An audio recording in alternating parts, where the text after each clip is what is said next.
Sukacita luar biasa. Oke, sebelum kita dengarin firman Tuhan hari ini, kakak mau ngajak adik-adik untuk nyanyi satu lagu. Nah, adik-adik tahu nggak lagu? Yesus sayang padaku. Kita nyanyi sama-sama ya. 1, 2, 3. Yesus sayang padaku, Alkitab mengajarku, walau ku kecil lemah, aku ini miliknya. Yesus Tuhanku sayang padaku. Itu firman-Nya di dalam Alkitab. Oke, sebelum kita dengarkan firman Tuhan, kita berdoa dulu ya dipimpin oleh Kak Mona. Adik-adik, sebelum kita mendengarkan firman Tuhan, mari kita bersatu di dalam doa. Tuhan Yesus yang baik, Tuhan, sebentar lagi kami akan mendengarkan firman Tuhan. Kiranya Tuhanlah yang boleh memberkati firman-Mu. Kiranya apa yang akan kami dengarkan nanti dapat kami lakukan dalam kehidupan kami sehari-hari. Terima kasih Tuhan Yesus. Amin. Shalom adik-adik, apa kabar? Sukacita luar biasa. Nah, hari ini ada yang berbeda nih adik-adik. Biasanya kan setiap hari Minggu kakak bercerita sama adik-adik secara langsung, dan adik-adik juga mendengarkan kakak secara langsung. Tapi hari ini ada yang spesial adik-adik. Kakak bercerita menyampaikan firman Tuhan melalui video ini. Yuk adik-adik, kita buka Alkitab kita dari Yudas 1 ayat 1 sampai 16. Kakak bacain ya. Dari Yudas, hamba Yesus Kristus dan saudara Yakobus, kepada mereka yang terpanggil, yang dikasihi dalam Allah Bapa dan yang dipelihara untuk Yesus Kristus, rahmat, damai sejahtera dan kasih kiranya melimpahi kamu. Saudara-saudaraku yang kekasih, sementara aku bersungguh-sungguh berusaha menulis kepada kamu tentang keselamatan kita bersama, aku merasa terdorong untuk menulis ini kepada kamu dan menasehati kamu, supaya kamu tetap berjuang untuk mempertahankan iman yang telah disampaikan kepada orang-orang kudus. Sebab ternyata ada orang tertentu yang telah masuk menyelusup di tengah-tengah kamu, yaitu orang-orang yang telah lama ditentukan untuk dihukum.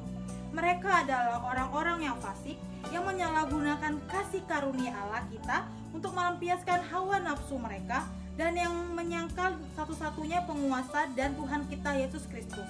Tetapi sekalipun kamu telah mengetahui semuanya itu dan tidak meragukannya lagi, aku ingin mengingatkan kamu bahwa memang Tuhan menyelamatkan umatnya dari tanah Mesir, namun sekali lagi membinasakan mereka yang tidak percaya, dan bahwa ia menahan malaikat-malaikat yang tidak taat pada batas-batas kekuasaan mereka, tetapi yang meninggalkan tempat kediaman mereka dengan belenggu abadi di dalam dunia kekelaman sampai penghakiman pada hari besar, sama seperti Sodom dan Gomora dan kota-kota sekitarnya, yang dengan cara yang sama melakukan pencabulan dan mengejar kepuasan-kepuasan yang tak wajar, telah menanggung siksaan api kekal sebagai peringatan kepada semua orang.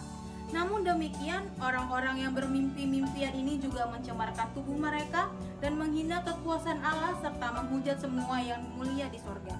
Tetapi penghulu malaikat, Mikael, ketika dalam suatu perselisihan bertengkar dengan iblis mengenai mayat Musa, tidak berani menghakimi iblis itu dengan kata-kata hujatan, tetapi berkata, "Kiranya Tuhan menghardik engkau." Akan tetapi mereka menghujat segala sesuatu yang tidak mereka ketahui, dan justru apa yang mereka ketahui dengan nalurinya seperti binatang yang tidak berakal, itulah yang mengakibatkan kebinasaan mereka. Celakalah mereka karena mereka mengikuti jalan yang ditempuh Kain, dan karena mereka oleh sebab upah menceburkan diri ke dalam kesesatan Bileam, dan mereka binasa karena kedurhakaan seperti Korah. Mereka inilah noda dalam perjamuan kasihmu, di mana mereka tidak malu-malu melahap dan hanya mementingkan dirinya sendiri. Mereka bagaikan awan yang tak berair, yang berlalu ditiup angin. Mereka bagaikan pohon-pohon yang dalam musim gugur tidak menghasilkan buah, pohon-pohon yang terbantun dengan akar-akarnya dan yang mati sama sekali. Mereka bagaikan ombak laut yang ganas, yang membuihkan keaiban mereka sendiri. Mereka bagaikan bintang-bintang yang baginya telah tersedia tempat di dunia kekelaman untuk selama-lamanya. Juga tentang mereka Henokh, keturunan ketujuh dari Adam, telah bernubuat katanya, "Sesungguhnya Tuhan datang beribu-ribu orang kudusnya." hendak menghakimi semua orang dan menjatuhkan hukuman atas orang-orang fasik karena semua perbuatan fasik yang mereka lakukan dan karena semua kata-kata nista yang diucapkan orang-orang berdosa yang fasik itu terhadap Tuhan. Mereka itu orang-orang yang mengerutu dan mengeluh tentang nasibnya, hidup menurut hawa nafsunya, tetapi mulut mereka mengeluarkan perkataan-perkataan yang bukan-bukan, dan mereka menjilat orang untuk mendapat keuntungan. Hari ini kita akan bercerita tentang Yudas. Tapi adik-adik, Yudas yang dimaksud ini bukan Yudas Iskariot ya. Tapi Yudas ini adalah si penulis kitab Yudas itu sendiri. Dan Yudas juga merupakan saudaranya Yakobus. Oke, kita mulai bercerita ya. Pada suatu hari, Yudas menulis surat ke suatu jemaat untuk mereka berhati-hati, untuk mereka waspada, karena saat itu jemaat itu telah dimasuki sama pengajar-pengajar palsu, pengajar-pengajar sesat, dan pengajar-pengajar yang gak sesuai dengan firman Tuhan. Dalam suratnya itu, Yudas meminta agar jemaat tersebut menyadari beberapa kenyataan adik-adik. Yang pertama, ada beberapa pengajar palsu yang menyalahgunakan kasih karunia Allah. Karena itulah, Yudas meminta agar jemaat tersebut untuk waspada, untuk hati-hati, dan tetap mempertahankan iman mereka kepada Yesus Kristus. Kedua, beberapa pengajar itu juga menyebarkan pemahaman kalau keselamatan yang dari Tuhan berarti kita boleh melakukan dosa tanpa dijatuhkan hukuman. Yang ketiga adik-adik, ada gambaran dosa yang ditunjukkan oleh Yudas, yaitu tentang Kain dan Habel. Adik-adik masih ingat gak sih cerita tentang Kain dan Habel? Kain dan Habel adalah seorang kakak beradik adik-adik. Pada saat itu mereka berdua sama-sama memberikan persembahan yang terbaik untuk Tuhan. Tapi saat itu Tuhan lebih memilih persembahannya Habel, karena Tuhan melihat Habel memiliki kasih dibandingkan kakaknya Kain adik-adik. Oleh karena itu Kain tidak terima karena Tuhan lebih memilih persembahannya Habel, dan akhirnya Kain membunuh Habel. Padahal kan Habel itu adalah adik kandungnya sendiri ya kan adik-adik. Dan yang keempat dari sisi suratnya Yudas itu adalah akan ada waktunya Tuhan datang ke dunia untuk menghukum orang-orang yang berbuat dosa.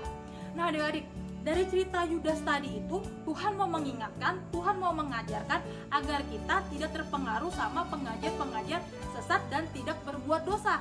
Dan kita juga harus mempertahankan iman kita kepada Tuhan Yesus Kristus.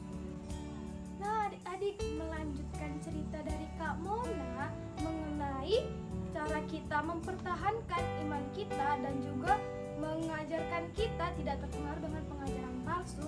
Kakak mau bahas yang pertama nih, yaitu kita tidak boleh terpengaruh dengan pengajaran-pengajaran palsu, pengajaran yang tidak benar. Contohnya itu dalam kehidupan adik-adik sendiri. Contohnya yang pertama, pada saat adik-adik mau ngerjain tugas nih, adik-adik mau ngerjain tugas, terus adik-adik diminta nih sama ibu gurunya, dan di rumah diminta sama orang tua untuk ngerjain tugasnya, ngerjain pekerjaan rumah ya adik-adik.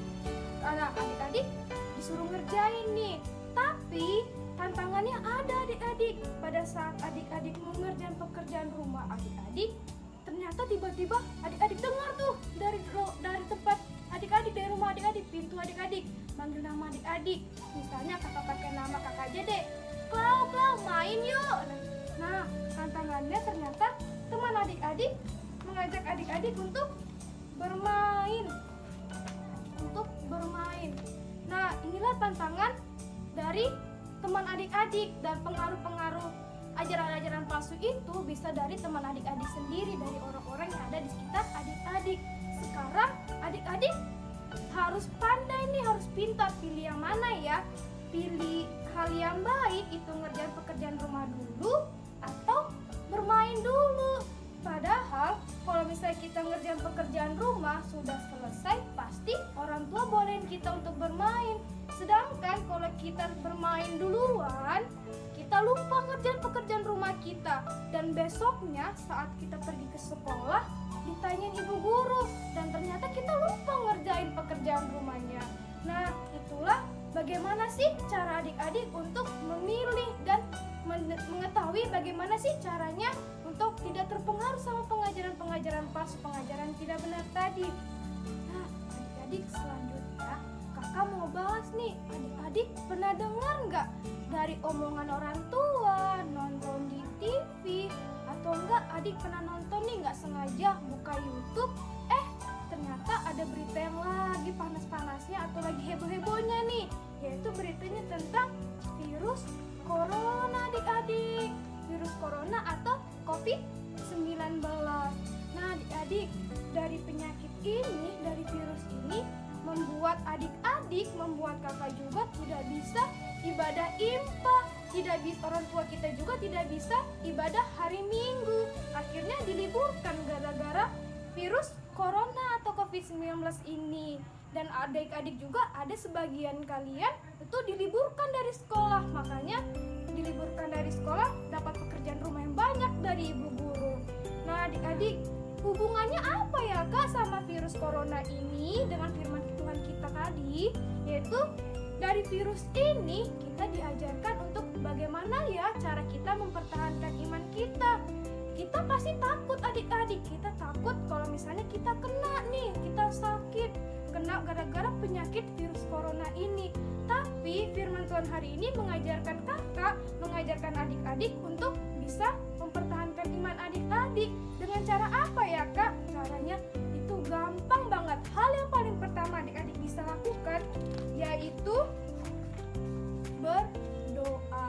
Nah adik-adik, hal yang paling penting, hal yang paling pertama kita lakukan dalam menghadapi pengajaran palsu tadi yang di awal kakak bilang, menghadapi dan cara kita mempertahankan iman kita itu dengan cara berdoa. Nah adik-adik, tidak hanya berdoa untuk kita sendiri, adik-adik juga bisa ngajak mama papa, bisa ngajak kakak abang atau adik-adik untuk berdoa bersama-sama, berkumpul bersama-sama untuk berdoa. Itulah cara kita mempertahankan iman kita dan juga menjauhkan kita dari pengajaran-pengajaran palsu yang ada di sekitar kita, baik dari orang-orang sekitar kita, dekat kita, teman-teman kita, bahkan juga dari orang-orang yang jauh sekitar kita. Bisa aja melalui handphone kita sendiri, dari video-video yang ada di handphone kita atau di YouTube yang adik-adik pernah lihat. Demikian firman Tuhan. Amin.